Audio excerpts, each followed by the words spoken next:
week 5 of the fantasy football season, and here's a few tight ends I will bench this week. The first guy's Tyler Higbee of the Los Angeles Rams. So Higbee, he's been limited in practice the last few days here with a little bit of an ankle injury. But even if he plays in this ball game at the Seattle Seahawks, I think this week it's going to be more Darrell Henderson and Robert Woods in this ball game and Cooper Kupp.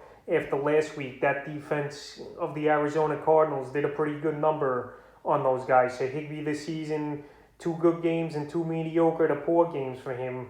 Week 3 versus Tampa Bay, 5 catches, 40 yards, and a touchdown. Week 4 versus Arizona, 4 catches, 36 yards. And here at Seattle, I think he'll have 4 catches, 40-yard range in this one.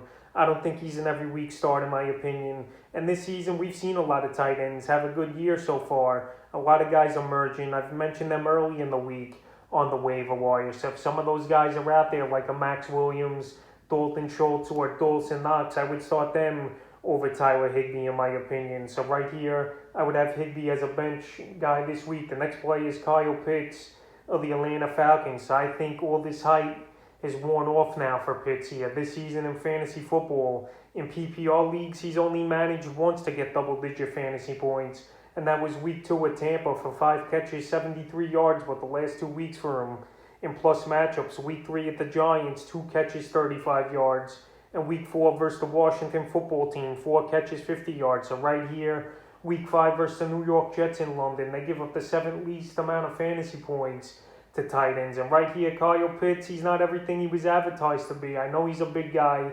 I know he's a big target and fast.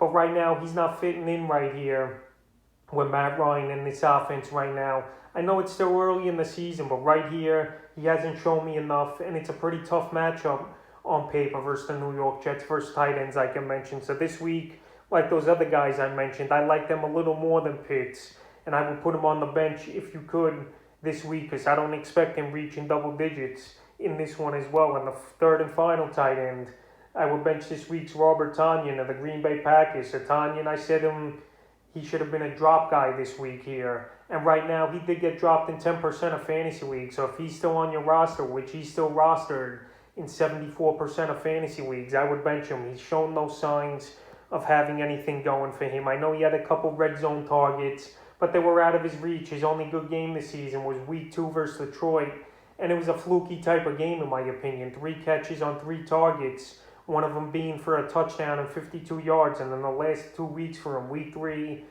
at San Francisco, 1 catch, 6 yards, and week 4 versus the Steelers, he did get 7 targets, but like I mentioned, force-fed targets, 2 catches for 8 yards, so I can't trust him. Better options out there on the waiver wire, or you could get in a small trade. And this week I'm benching Tonyan after the bad performances. 3 out of 4 ball games, so that's a few tight ends I would bench here in week 5 of the fantasy football season.